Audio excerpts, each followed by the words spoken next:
नमस्कार साथियों। आज के इस वीडियो में हम एचआरए पर टैक्स का कैलकुलेशन कैसे करें इस विषय पर चर्चा करने वाले हैं। मैं हूं शंकर लाल तंवर और आप देख रहे हैं एसएलटी टेकर यूट्यूब चैनल।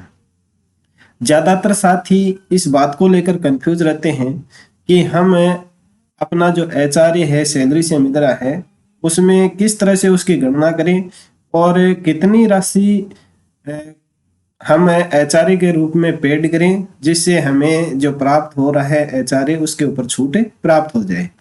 तो आज के इस सेशन में हम यही सब कुछ क्लियर करने वाले हैं, तो वीडियो आप लास्ट तक जरूर देखें और अगर आपको पसंद आए तो इसको लाइक अवश्य करें और चैनल को सब्सक्राइब कर दें ताकि भविष्य में कोई भी वीडियो अपलोड किया जाए उसकी सूचना आपको सबसे पहले मिल जाए। तो देखिए, सबसे पहले हम बात करते हैं कि क्या है हाउस रेंट अलाउंस, यानी जिसको एचआरए कहते हैं, मकान किराया भत्ता। तो एचआरए वास्तव में एम्प्लॉय को दिया जाने वाला एक भत्ता है। नियोक्ता अपने एम्प्लॉय को उसके घर का किराया चुकाने के लिए यह भत्ता देता है। एम्प्लॉय के हाथ में आने पर यह भत्ता टैक्सेबल यानी कर योग्य हो जाता है। ठीक है। आयकर, अब ये जो आयकर अपने को एचआरए भत्ता प्राप्त हो रहा है उस में हम किस सेक्शन के तहत, यानी आयकर का ऐसा कौन सा नियम है जिसके तहत हम जो इनकम टैक्स है उसमें छूट प्राप्त कर सकते हैं।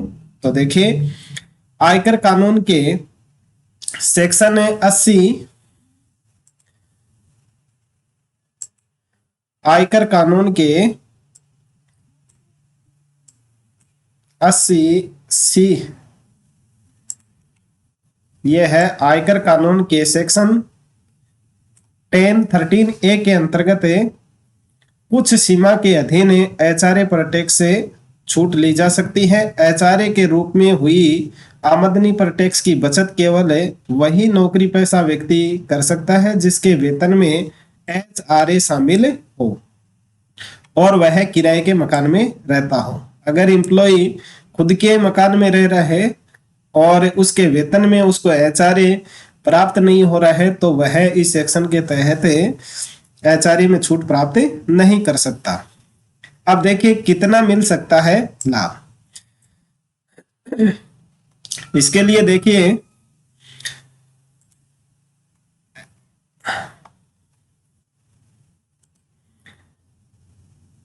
एचआरए के रूप में होने वाली कुल आय और महानगर में रहने वाले व्यक्ति को मूल वेतन के 50% तक और छोटे शहरों में रहने वाले लोगों को बेसिक सैलरी का 40% तक और कुल सालाना आमदनी का 10% मकान किराए के रूप में चुकाने पर। ये बातें आपने कई जगह पढ़ ली होंगी लेकिन आपके समझ में नहीं आ रही हैं। ठीक है, एक बार आप इनको यहाँ पढ़ लीजिए, फिर इसका कैलकुलेशन कैसे करेंगे वो मैं आपको आगे वीडियो में प्रैक्टिकली करके बताऊंगा। ठीक है। अब देखिए, आगे हम जान लेते हैं कि एचआरए की छूट प्राप्त करने के लिए हमें टैक्स लाभ के लिए कौन कौन से दस्तावेज हैं उनकी आवश्यकता होती है। तो सबसे पहले एचआरए पर टैक्स छूट उसी स्थिति में मिल सकती है जब आपके पास किराए की रसीद हो। पहला तो ये हो कि आपके पास में जिस किराए के मकान में आप रह रहे हैं उसकी किराए की रसीद होनी चाहिए। अगर आपके पास मकान मालिक के साथ हुआ रेंट एग्रीमेंट है तब भी आप, यानी जो एग्रीमेंट होता है वो भी है तो भी आप टैक्स में छूट प्राप्त कर सकते हैं एचआरए की, तब भी आप इसका लाभ उठा सकते हैं। यदि किराए के रूप में आपने हर महीने 15,000 रुपये या साल में 1 लाख रुपए से ज्यादा किराया चुकाया है तो छूट पाने के लिए मकान मालिक का पैन नंबर देना जरूरी होता है। ये बात आपको ध्यान में रखनी है। अगर आप या तो 15,000 रुपये महीने से ज्यादा का मकान किराया चुका रहे हैं और या एक साल में 1 लाख रुपए तो फिर आपको मकान मालिक का पैन नंबर देना जरूरी होगा। ठीक है। आगे देखिए, एचआरए पर छूट के लिए कुछ शर्तें हैं वो भी आप जान लीजिए। ये सारा कलेक्शन है वो मैंने इधर उधर से करके एक जगह आपकी सुविधा के लिए बनाया है। पहला यह है कि डिडक्शन तभी लिया जा सकता है जब वास्तव में एम्प्लॉय के रहने के उद्देश्य से किराया चुकाया जा रहा हो। यानी पहली बात यह है कि अगर आप वहां रह रहे हैं, आप वहां सरकारी सेवा दे रहे हैं और उस उद्देश्य से अगर आपने मकान लिया है तो आपको इसमें छूट मिलेगी। इनकम टैक्स अधिकारी चुकाए गए किराए की रसीद सबूत के तौर पर मांग सकता है, तो ये आपके पास में किराए की रसीद भी होनी चाहिए। इनकम टैक्स रिटर्न आईटीआर दाखिल करते समय कोई दस्तावेज नहीं देना होता है। जब आप आईटीआर रिटर्न भरते हैं तो उस समय इनकी कोई ये दस्तावेज है वो देने की आवश्यकता नहीं होती है। अगर वित्त वर्ष के बीच में वेतन, किराया, एचआरए की रकम में किसी तरह का बदलाव हो या रहने की जगह महानगर से छोटे शहर में बदल गई हो तो डिडक्शन की गणना मासिक आधार पर होगी। यानी आप 4 महीने जो शहरी है, महानगर है, उनमें रहे और उसके बाद में आप छोटे शहर में आ गए हैं तो उनकी जो एचआरए गणना है वो मासिक तौर पे की जाएगी। वो कैसे की जाएगी वो आगे हम देखने वाले हैं। अगर घर का किराया परिवार के ही किसी सदस्य को चुकाया गया हो तब भी एचआरए पर डिडक्शन मिल सकती है। यानी आप अपने पिता के मकान में रह रहे हैं, कोई घर का ही सदस्य है, अगर उसको भी आप किराया चुका रहे हैं तो आपको एचआरए में छूट मिलेगी। अगर किसी एम्प्लॉय का घर का मालिक है, अगर एम्प्लॉय किसी घर का मालिक है लेकिन वह उसी शहर या दूसरे शहर में किराए के मकान में रहता है तब भी वह एचआरए पर छूट प्राप्त कर सकता है।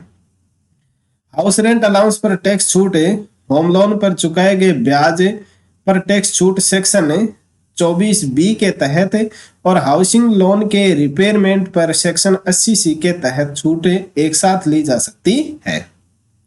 अगर नियोक्ता द्वारा एम्प्लॉय को वेतन में एचआरए नहीं दिया जाता है तो इस सेक्शन के तहत इनकम टैक्स में राहत नहीं मिलेगी। अगर किसी कार्मिक को एचआरए की राशि वेतन में प्राप्त नहीं होती है तो वह इनकम टैक्स में एचआरए की छूट नहीं ले सकता। यानी जब उसको मकान किराया भत्ता दिया जाता है तभी वह उसकी छूट ले सकता है, वरना नहीं ले सकता। चुकाए गए किराए के लिए हालांकि डिडक्शन 80GG के तहत ली जा सकती है। यदि आपको मकान किराया प्राप्त नहीं हो रहा है सैलरी में तो फिर आप मकान किराए की छूट है वो इस 80GG सेक्शन के तहत है वो प्राप्त कर सकते हैं। अब देखिए किस तरह होगी एचआरए की गणना, यह महत्वपूर्ण है, इसको आप समझिए। देखिए किस तरह से होगी एचआरए की गणना।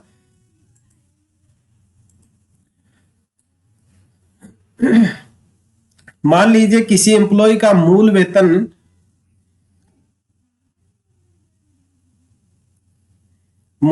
है और महंगाई भत्ता यानी डीए है। मूल वेतन है उसका 30,000 रुपए और डीए है 10,000। इस तरह से टोटल इनकम उसकी मासिक है 40,000 रुपए और उसकी कंपनी उसे एचआरए के रूप में 20,000 रुपए देती है और वह एम्प्लॉय दिल्ली में अपने मकान का किराया 15,000 रुपए चुकाता है। यह है एक एम्प्लॉय की सैलरी डिटेल। अब देखिए साल का कुल वेतन कितना हुआ उसका, यानी 40,000 के हिसाब से उसका 12 महीने का हो गया 12 चौके 48, 4,80,000 रुपए। फिर एचआरए के रूप में मिली रकम, एचआरए के उसको मंथली 20,000 रुपए मिलते हैं तो 12 महीने के 2,40,000 रुपए हो गए। अब वास्तविक किराया वो मंथली कितना दे रहा है 15,000 रुपए।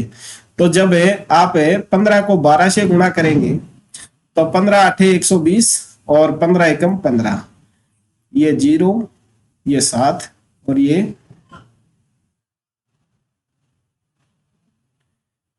5 8 40 और ये हो गए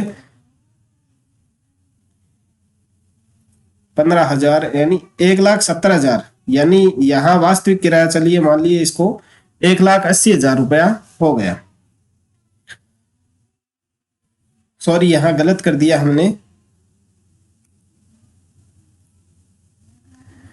ये 15,000 रुपए है और 12 महीने का अगर हम निकालते हैं तो ये 3 0 और 15 दूनी 12 पंजे 60, असल की 6 और 12 और 6 18, यानी 1,80,000 ही होगा। वास्तविक किराया उसने 1,80,000 रुपए चुकाया।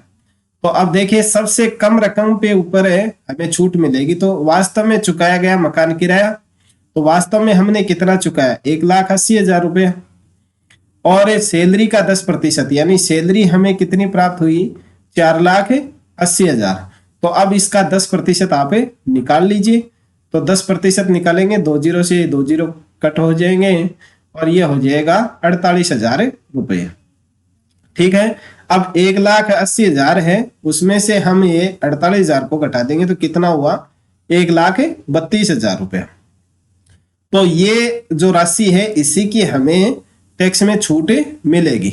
अब हमें मिला कितना, 2,40,000 रुपये मिला था एचआरए के रूप में। ये देखिए एचआरए के रूप में मिली रकम 2,40,000 रुपये मिला, लेकिन हमें टैक्स में छूट कितनी मिल रही है, 1,32,000 रुपये की। तो अब बच गई कितनी, 1,08,000 रुपये। अब ये 1,08,000 रुपये जो एचआरए की राशि है उसके ऊपर हमें टैक्स चुकाना पड़ेगा। ठीक है, इस तरह से ये जो एचआरए की गणना है वो की जाती है और उसकी छूटें ली जाती है। ये मैंने बता दिया। इस हिसाब से एम्प्लॉय को नियोक्ता से मिले एचआरए की रकम 1,32,000 रुपये पर टैक्स छूट मिलेगी, जबकि इस मद में ही मिली बाकी रकम 1,08,000 रुपये पर इनकम टैक्स चुकाना पड़ेगा।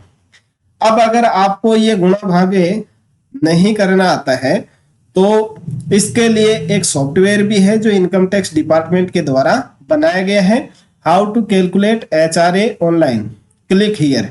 ये जो लिंक है वो आपको इस वीडियो के डिस्क्रिप्शन में मिल जाएगा। वहां से आप उसके ऊपर क्लिक करके अपने जो एचआरए की डिटेल है या अपने एचआरए की गणना है वो आप कर सकते हैं। चलिए कैसे की जाती है वो गणना, वो भी मैं आपको यहां करके बता देता हूं। आप जैसे ही इसे लिंक के ऊपर क्लिक करेंगे तो आप उसके ऊपर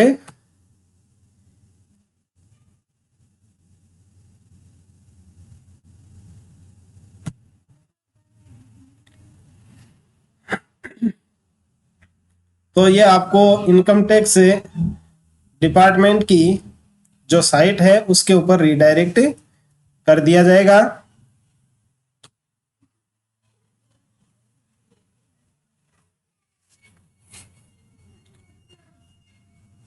थोड़ा सा पेज ओपन होने में टाइम लग रहा है, आप वेट कीजिए। इसको क्लिक कर दिया इसलिए ये इतने ही टेब यहाँ ओपन हो गए।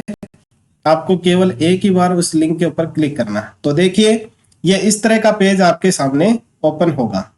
अब यहाँ आपको सबसे पहले क्या भरनी है, बेसिक सैलरी। तो देखिए बेसिक सैलरी हमने जब गणना की थी उस समय मैंने आपको बताया था कि अपनी इनकम है वो 40,000 रुपये थी। कितनी थी, 40,000। उसमें से 30,000 रुपये है वो हमारी बेसिक सैलरी थी और उसके ऊपर 10,000 रुपये डीए था। तो यानी हमने इसको गुणा कर लिया 12 से, तो कितने हो गए, 12 तिये 36,000। तो ये 36,000 है वो आप इसके 3,60,000। तो 3,60,000 राशि ये यहाँ आ जाएगी। और इसी तरह से 10,000 रुपये पर मंथ डीए का था, तो 12 महीने के 1,20,000 रुपये वो हो गए, 1,20,000। तो इस तरह से टोटल इनकम हमारी थी 4,80,000। अब यहाँ जो कमीशन एज पर है इसमें आप 0 फिल कर देना। और एचआरए रिसीव अभी हमने उसमें देखा था, देखिए यहाँ हमें एचआरए कितना मिला था, 2,40,000। ये देखिए यहाँ 2,40,000 था। तो अब आप यहाँ 2,40,000 है वो फिल कर दीजिए। आपको एचआरए के रूप में प्राप्त हुए 2,40,000 रुपये।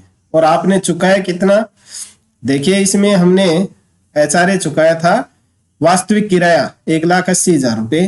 तो वो 1,80,000 रुपये आप इस कॉलम में यहाँ फिल कर दीजिए। ठीक है, ये करने के बाद में अब आपको डायरेक्ट यहाँ नीचे चले जाना है कैलकुलेट और इसके ऊपर क्लिक कर दीजिए। तो ये आपके सामने आपको जो एचआरए में छूट मिलने वाली है उसकी गणना करके बता दिया जाएगा। देखिए यहाँ आ गया 1,32,000 रुपये की छूट और 1,08,000 रुपये है वो है आपका टैक्सेबल हाउस रेंट अलाउंस। यही मैंने आपको उसमें करके बताया था। देखिए यही मैंने आपको यहाँ बताया था कि 1,32,000 रुपये है वो इसमें आपको छूट मिल जाएगी। 1,08,000 रुपये टैक्स है वो आपको इस HRA के ऊपर देना पड़ेगा। आशा है आप इस जानकारी को अच्छे से समझ में आ गए होंगे। ये वीडियो यदि आपको पसंद आया है तो इसको लाइक कीजिए और अपने अन्य साथियों को शेयर कीजिए और अगले वीडियो की सूचना प्राप्त करने के लिए चैनल को सब्सक्राइब करें। बेल आइकन के ऑल बटन को अवश्य प्रेस कर लें ताकि प्रत्येक वीडियो का नोटिफिकेशन आपको मिलता रहे। मिलते हैं अगले वीडियो में एक नई जानकारी के साथ में। तब तक के लिए नमस्कार। Thank you.